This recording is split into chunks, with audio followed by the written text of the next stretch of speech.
ये मनुष्य शरीर मिला, इन ऋणों से मुक्त हो, अगर नहीं हुए तो भी तुम्हें दुर्गति होगी। आप देखो, जब कभी ऐसी सूचना मिलती कि अमुक आदमी का अमुक धन पकड़ा गया, तो इनाम दिया जाता है क्या कि इतना कमा लिया? सजा दी जाती है। तुमने टैक्स की चोरी की, अगर चोरी नहीं की, मेहनत से कमाया या व्यापार से कमाया, दिया नहीं सरकार को, हाँ दिया नहीं इसीलिए तुम्हें टैक्स की चोरी का दंड मिलेगा, सारा धन अपहृत हो जाएगा, तुम्हारी निंदा होगी, तुम्हें सजा मिलेगी। बोलो मिलती है नहीं? ऐसे ही ये लड़का, बच्चा, पत्नी, पुत्र, परिवार जो भी है, ये सब श्री भगवान का तुम्हें टैक्स देना है। क्या टैक्स देना है? भगवान की शरण होकर उनका सुमिरन करो, सारे ऋणों से वो मुक्त कर देंगे। एकादश स्कंद में कहा है, मेरा भजन करने वाले का कोई ऋण नहीं रह जाता। और नहीं तो महाभारत में ही प्रसंग आता है, एक जरत्कारु नाम के ब्रह्म ऋषि थे। ऋषि और भक्त में बड़ा अंतर होता है। वो तपस्या प्रधान, जैसे दुर्वासा ऋषि तपस्या प्रधान थे, वो बाल ब्रह्मचारी और तपस्या से युक्त एक दिन भ्रमण कर रहे थे, तो आवाज आई, मेरी रक्षा करो, मेरी रक्षा करो। तो उस आवाज की तरफ बढ़े तो देखा कुएं में उल्टा लटके हुए हैं बहुत से ऋषि, और एक केवल तंतु है, एक केवल तंतु है जिसमें दो चूहे लगे हुए उसको भी काट रहे हैं, एक काला और एक श्वेत। तो उन्होंने देखा और दयालु हो गए कि ऋषियों, मैं तुम्हारी कैसे रक्षा कर सकता हूं? तो उन्होंने कहा कि ये जो दो चूहे हैं रात और दिन हैं, और जो हम लोग हैं ये तुम्हारे पितर हैं। ये चूहे तुम्हारी आयु को काट रहे हैं, एक तंतु हमारे कुल में केवल तुम ही हो, और तुमने तपस्या की ठान ली, ब्याह किया नहीं, गृहस्थ धर्म में गए नहीं, पुत्र हुआ नहीं, तो तपस्या में, भक्ति में एक दम है कि सब ऋणों से मुक्त कर देगी। ये बात ध्यान रखना, तपस्वी अलग है, भक्त अलग। इसलिए पीछे चर्चा आई थी कि तपस्वियों से भी अधिक, ज्ञानियों से भी अधिक, कर्मकांडियों से भी अधिक वो मेरा भक्त योगी होता है। तुमने तो ब्याह किया नहीं, तो अब ये तंतु रात दिन तुम्हारे जीवन को काट रहे हैं, जहां तुम खत्म हुए हम सब नरक में गिर जाएंगे। पितरों ने कहा, तुम पितर ऋण से युक्त हो, मुक्त तभी होगे जब ऐसा करो। वो दृश्य खत्म, अंतर ध्यान हो गया। वो बड़े दुखी हुए कि क्या करें।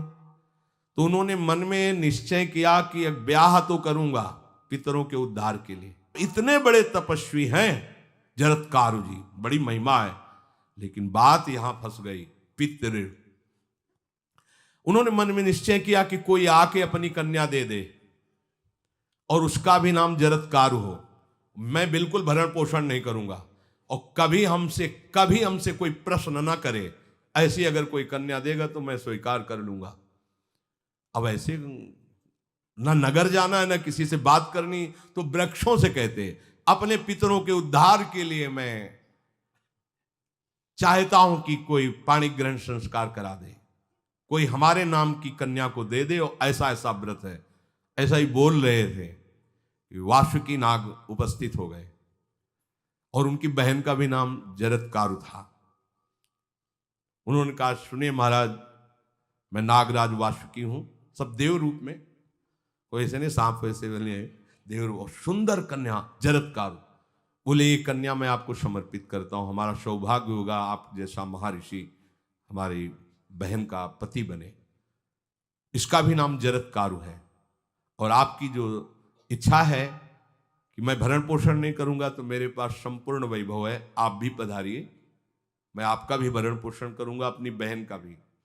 तीसरी बात, मेरी बहन इतनी शास्त्र सम्मत आराधना से युक्त है कि वो कभी आपसे प्रश्न ही नहीं करेगी, तो उनका स्वीकार है। प्रसन्न हुए, चले गए। काफी समय तक उनके महल में रहे। एक दिन जरत्कारु अपनी जरत्कारु पत्नी की गोद में सर रख कर ऐसे लेटे हुए थे, सो गए। और शास्त्रज्ञ थी, संध्या का काल था, संध्या काल में निषेध है मैथुन करना, भोजन करना और स्वाध्याय करना, ये सब संध्या काल में बस भगवत स्मरण प्राण लोकवत। लेकिन हमारे यहाँ महारानी जी की संध्या आरती और संध्या भोग लगने के बाद, ये इसीलिए वृंदावन धाम इसका कहीं भी ये वेदान्नपि संन्यस्त, वेदों से भी ऊपर उठी हुई रसमयी रसोपासना है, प्रियालाल की महल है। ये जगत सिद्धांत नहीं है, ये जगदीश का भी सिद्धांत नहीं है, ये प्रेम सिद्धांत है, वृंदावन नित्य विहार रस है, इसलिए इसको बीच में बता देते हैं, कहेंगे दूसरे को तो, और यहाँ शाम के तो भोग ही लगता है, गान बजान होता है, बकाया सिद्धांत है। आंख मूंद करके या तो गायत्री जप या जो गुरु मंत्र चुपचाप शांत भाव से जपे, ऐसा। अब वो इस चिंता में थे कि मेरे पति का धर्म जा रहा है, और मैंने आज तक कुछ बोला नहीं अपने पति से, अगर बोलती हूं तो हो सकता है ये नाराज हो जाए और छोड़कर चले जाए, अगर मुझे छोड़ देते हैं और इनका धर्म बचता है तो ये ठीक बात रहेगी। कितनी विवेकवान है। अगर ये सोते रह गए और सूर्य अस्ताचल को चले गए तो इनका धर्म लोप हो जाएगा, ये मैं होने नहीं दूंगी, अपने पति का धर्म लोप नहीं होने दूंगी। और वो उस समय भी केवल एक लंगोटी लगा के रहते थे, अस्थिमात्र हो रहे शरीर, वहां भी ऐसा नहीं कि दूल्हा बन करके सज, नहीं, वैसे ही केवल पितरों की तृप्ति के लिए उन्होंने बात स्वीकार की थी।